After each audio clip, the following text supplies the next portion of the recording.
Welcome to the Three Martini Lunch. Grab a stool next to Greg Columbus of Radio America and Jim Garrity of National Review. Three Martinis coming up. Hey, really glad to have you with us for the Monday edition of the Three Martini Lunch. Jim Garrity is still away on the National Review Alaska cruise.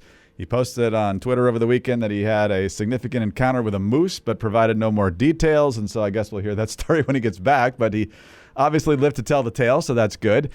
In Jim's place is Andy McCarthy, contributing editor at National Review Online, former Chief Assistant U.S. Attorney for the Southern District of New York, author of Ball of Collusion.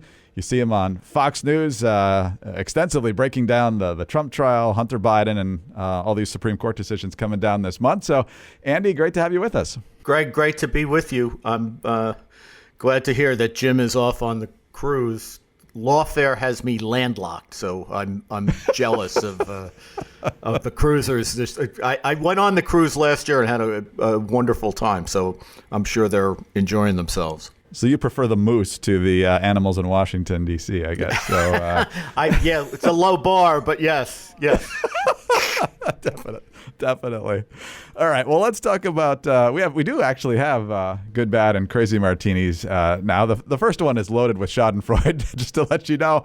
But I pitched this to Andy as play stupid games, win stupid prizes, and this takes us into the city of Philadelphia, where baristas at a local coffee shop demanded unionization. And so finally they got their unionization, and within a number of days, the coffee shop closed 3 locations, and all these people are now out of a job, and they're not very happy about it. Here's CBS News in Philadelphia explaining what happened here. Ori, you can't hide. We all see your greedy side. Former employees of OCF Coffee House rallied outside of the now closed Fairmount Cafe on Tuesday. We've been paid really bad wages, and this was our attempt to get better wages and make the place that we love better. The coffee shops are owned by OCF Realty. The real estate brokerage announced the closures to employees in an email, which included 2 other locations in South Philly. Workers like Alex Simpson say they were shocked. I am pretty crushed, especially when it's such a blatant response to our union process. This comes a week after we publicly announced our union.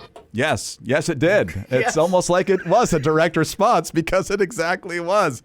Look, you got to understand the bottom line of these places. They're already probably paying more than they can justify the value based on minimum wage laws and so forth. And so for you guys to pull this stunt shouldn't come as a surprise. It's a simple supply and demand issue here, Andy, but sometimes lessons come quickly and unexpectedly and the hard way. Well, Greg, I couldn't resist this when you sent the story my way, the win stupid prizes, because you always think of the, first prize is 1 week in Philadelphia, second prize is 2 weeks in Philadelphia. Now.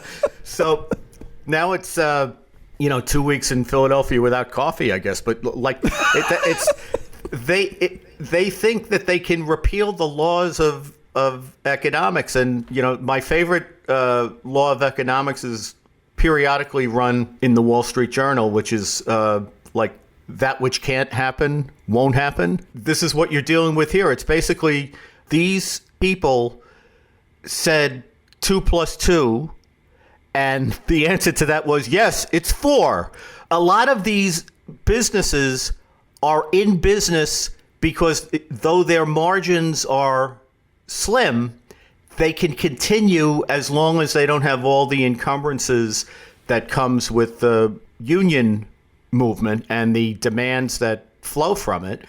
And if you assume one bottom line that's going to keep you profitable, and then you change the underlying assumptions about what your bottom line is going to be, then you have no business. So for people who are demanding to be paid more than the market will yield for what it is that they want to contribute, if you artificially inflate that, you either have to cut back on other places or you have to fold up shop.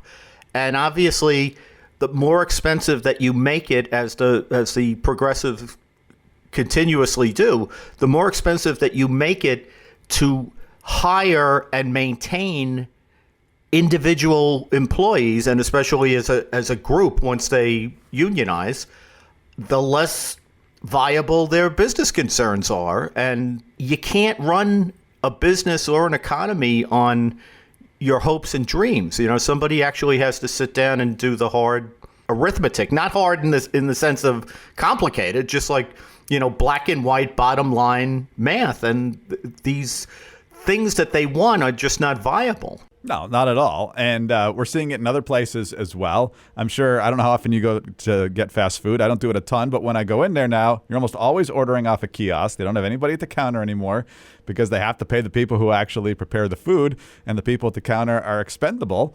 And in a place like California, where they just went to $20 an hour minimum wage for fast food workers, unless it's Panera, basically, because you have to bake the bread in the store and sell the bread as a standalone item, and it's basically a giveaway to one of Gavin Newsom's buddies. There's already a story that says 10,000 fast food workers have lost their jobs. So a few people are making $20 an hour, but thousands upon thousands of others, and I'm sure there'll be more as the bottom line hits here, unless they're going to charge $30 for a value meal here at some point, or a combo.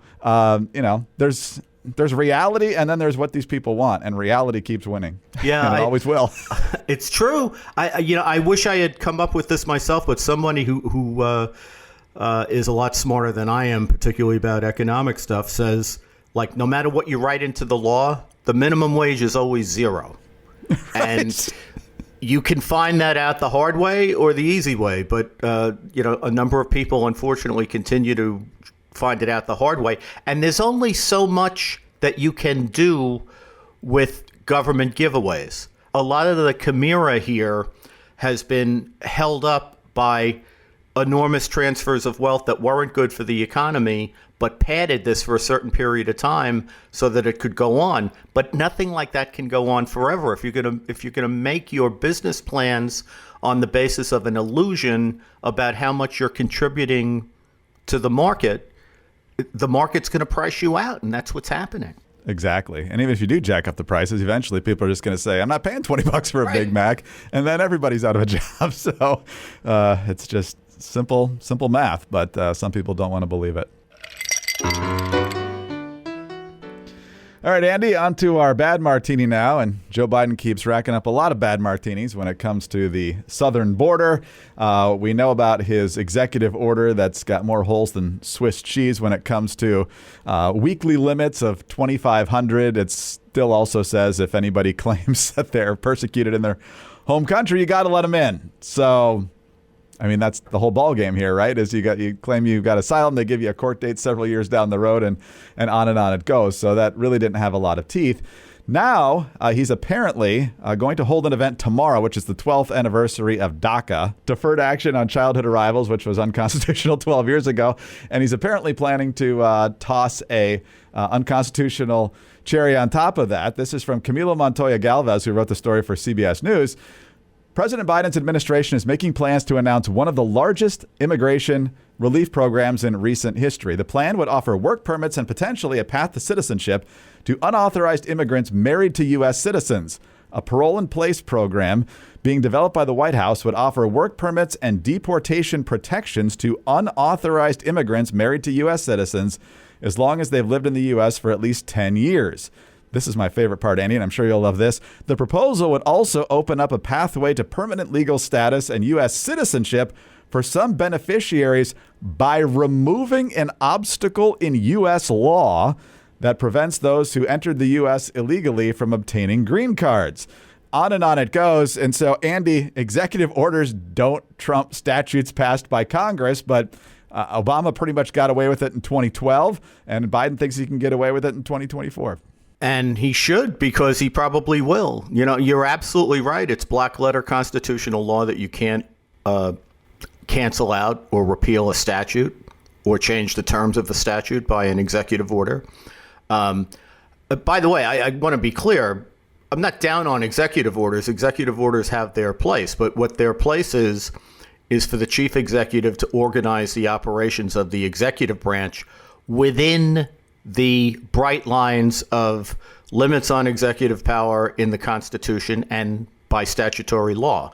So there's nothing wrong in principle with an executive order that accomplishes that, because the executive branch is obviously sprawling and it has to be organized. Even when you think it's organized, it doesn't function particularly well. But at least you have to try, right? But to use an executive order to repeal or tweak a statute is not proper constitutional law. And these cases should be easy cases, Greg.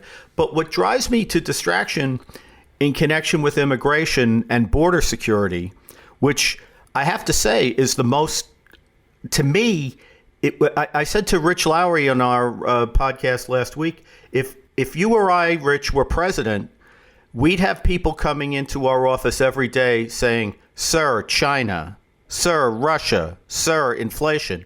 And our response would be, the border, the border, the border.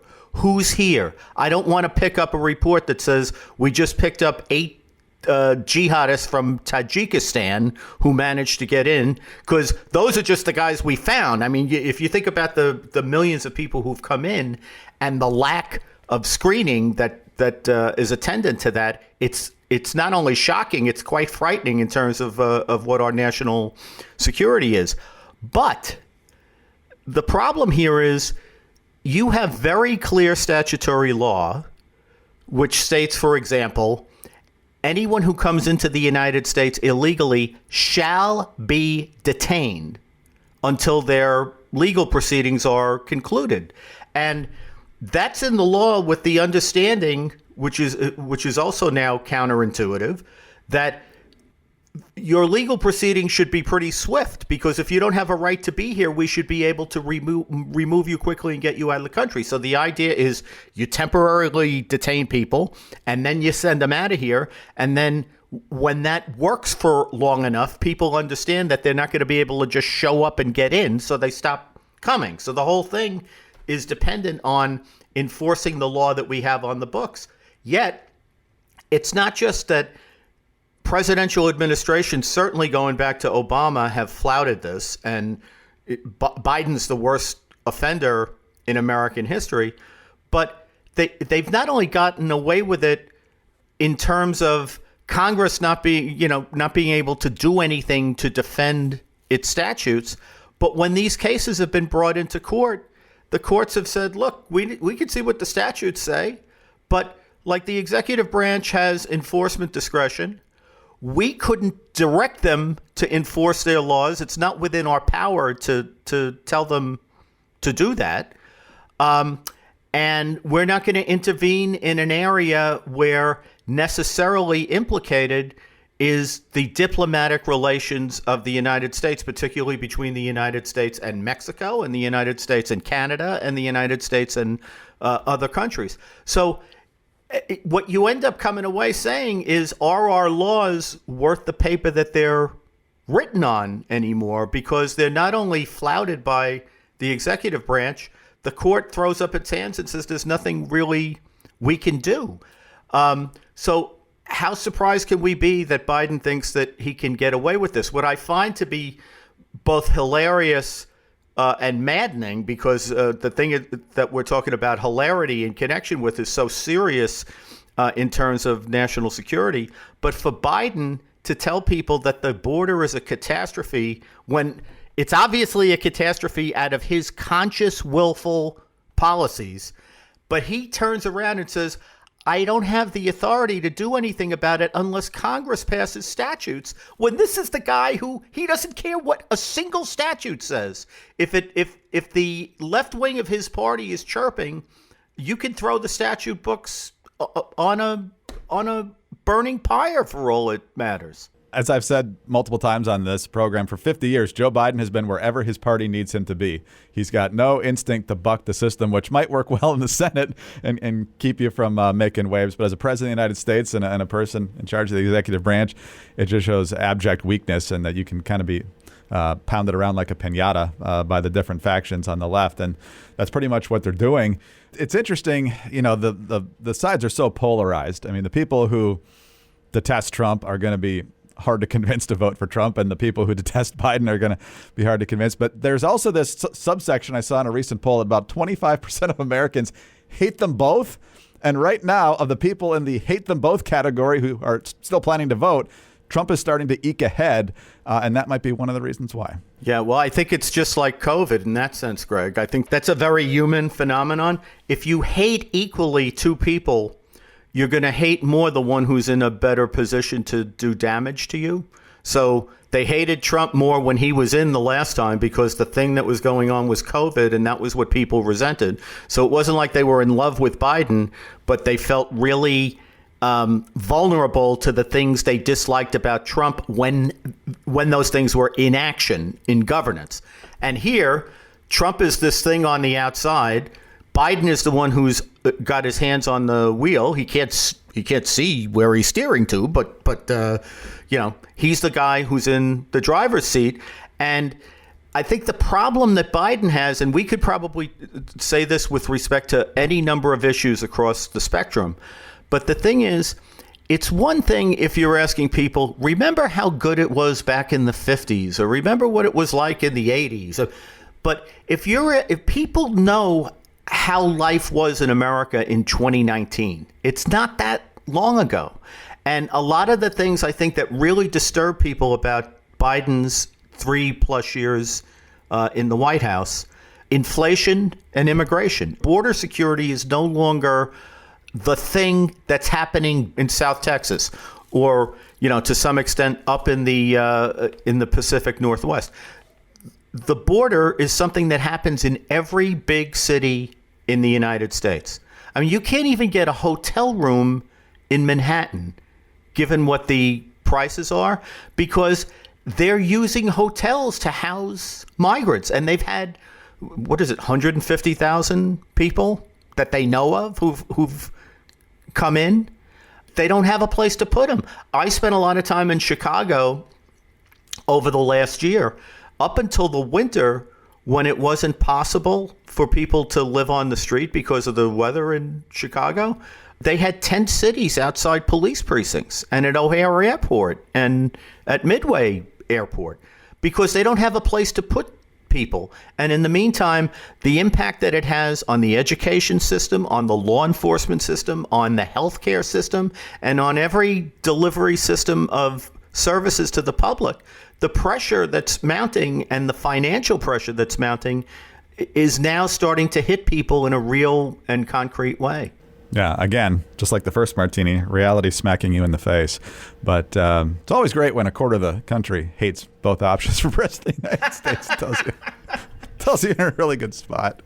But I'll tell you what is great, and that's Lumen. If you want a better idea of what's happening with your metabolism, Lumen's the way to go. It's so easy to use. It's the world's first handheld metabolic coach, and it's a device that simply measures your metabolism through your breath. You wake up in the morning, you take a deep breath, you blow into your Lumen, and it tells you, what are you burning right now, fats or carbs? And then Lumen gives you a personalized nutrition plan for the day based on your measurements.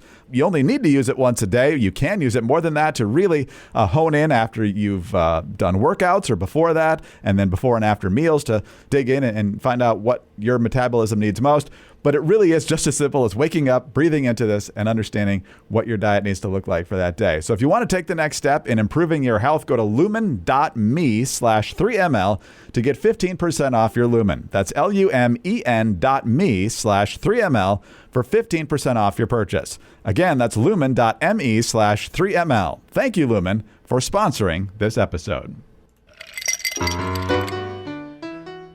All right, Andy, on to our crazy martini now, and no one better to break this down than you. As you well know, ever since January 6th, the word democracy has been used a lot in our politics. And as Jim and I have discussed, and then Inez and I talked about recently as well, the Democrats have watered down democracy to be pretty much whatever they want. Anything they don't like is an attack on democracy.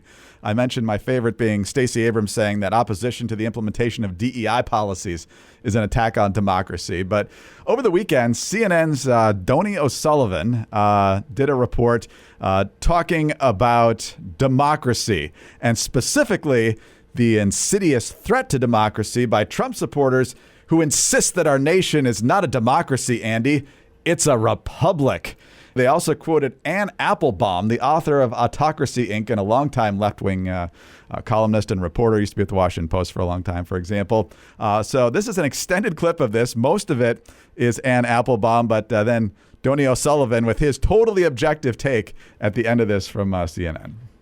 America is a democracy. It was founded as a democracy. I've heard a lot of conspiracy theories. I hear a lot of things out on the road. But to hear Americans, people who would describe themselves as patriots, say that America is not a democracy, that stopped me in my tracks.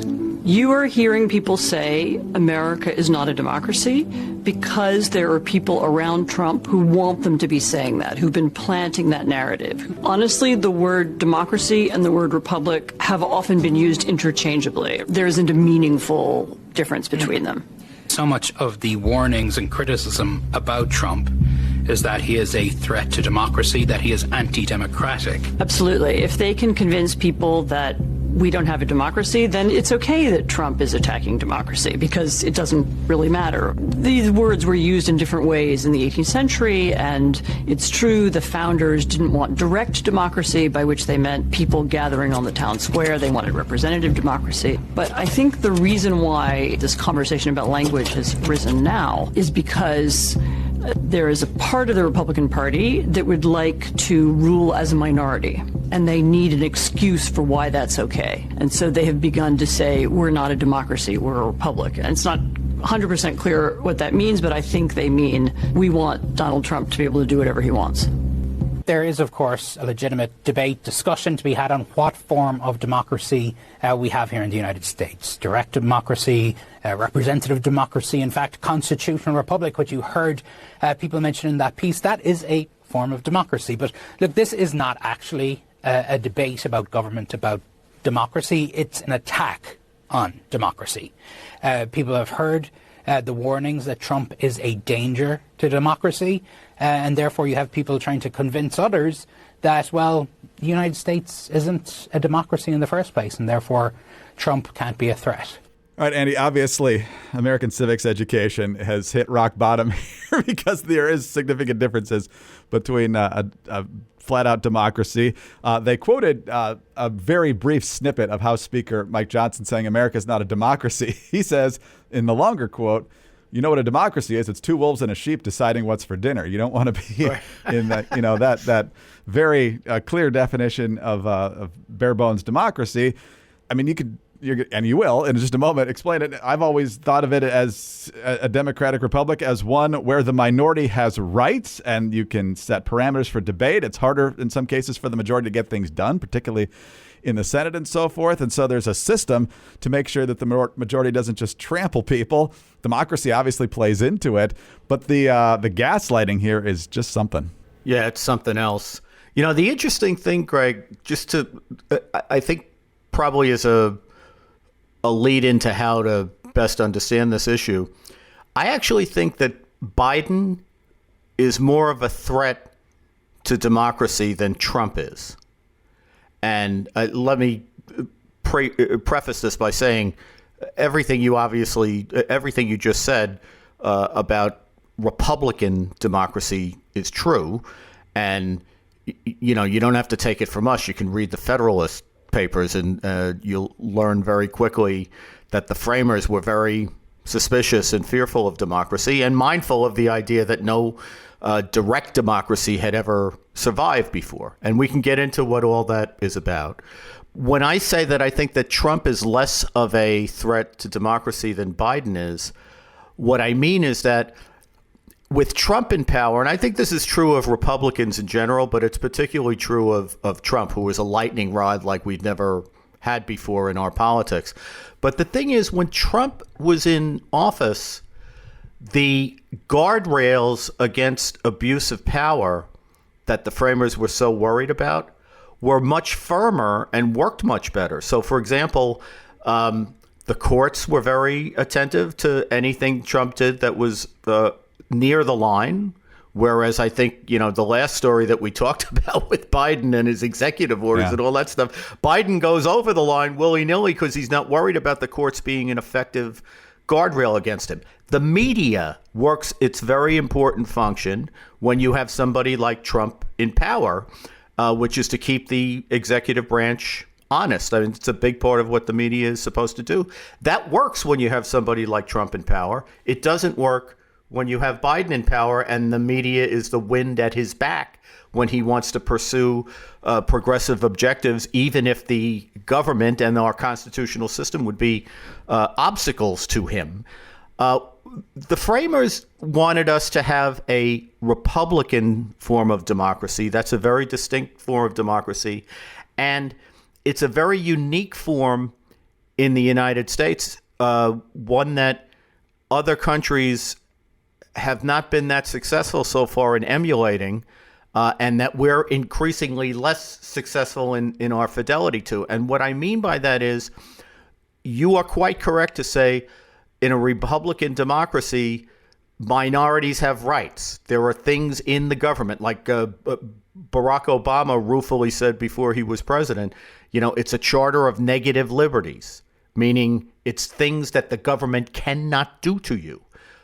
So it's a recognition of the rights of everyone, but that means in particular the rights of minorities. The other thing that is ingenious about our Constitution and has been very difficult for other societies to replicate is that the Constitution has built-in framework that basically disperses power, so none of it accumulates too much in any one political actor's hands. So it's this combination of, on the one hand, vesting rights in minorities, and on the other hand, making it difficult for anybody who has power in the government to overrun anyone else who has power, to set up this competition between institutions that have authority so that they check each other effectively. That's what makes this form of government work.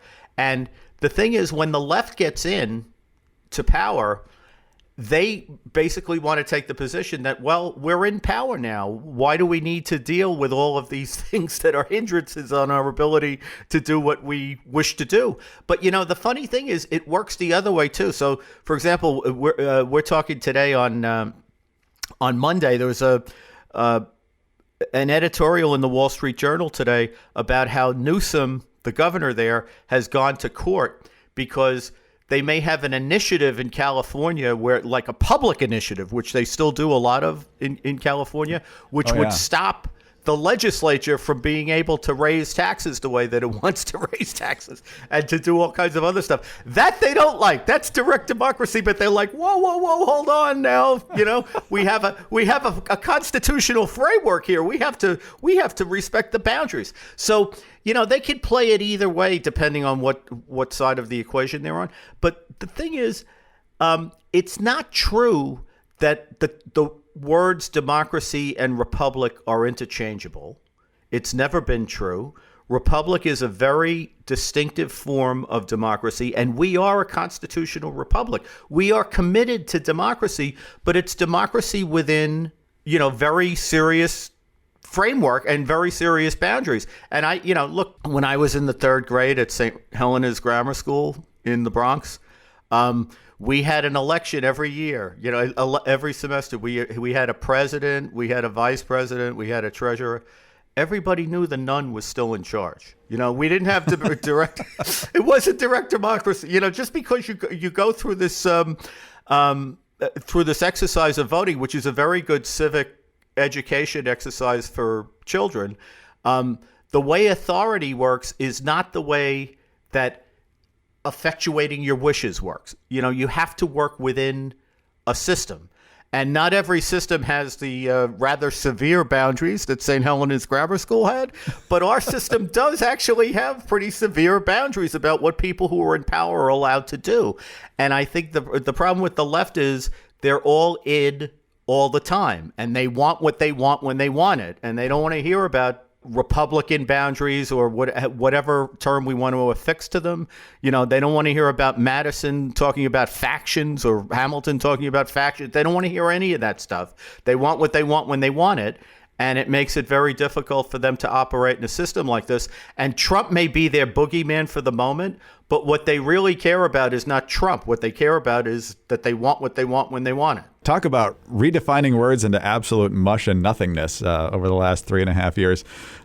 That's certainly one word they've done it on, but they're very good at that on the left. They redefine everything to suit their political and cultural goals at the moment. So, Andy, great job as always. Tomorrow, we're going to take a break and do Jim's book special, Dueling Six Demons, which launches tomorrow, the latest in his Dangerous Click series. And then you and I will be back on Wednesday. And so we were joking beforehand that we hope for a quiet news day tomorrow, but given that show's already ready to roll, I'm sure everything's going to blow up tomorrow. Yeah, just remind me, how many chapters of Jim's book am I supposed to memorize by Wednesday? God almighty. Andy, always a pleasure, sir. Thank you. Thanks, Greg. Andy McCarthy, former Chief Assistant U.S. Attorney for the Southern District of New York, National Review Online columnist and contributing editor, Fox News contributor, also the author of Ball of Collusion. I'm Greg Corombos of Radio America. Thanks for being with us today. Please subscribe to the 3 Martini Lunch if you don't already, and tell your friends about us as well. Thanks also for your 5-star ratings and your kind reviews. Please keep those coming. Get us on your home devices. All you have to say is play 3 Martini Lunch podcast. Follow us all on Twitter. Andy is at Andrew C. McCarthy. Jim is at Jim Garrity. I'm at Dateline_DC. Have a terrific Monday, and tune in tomorrow for the Jim Garrity book special, and then Andy and I will be back on Wednesday for the 3 Martini Lunch.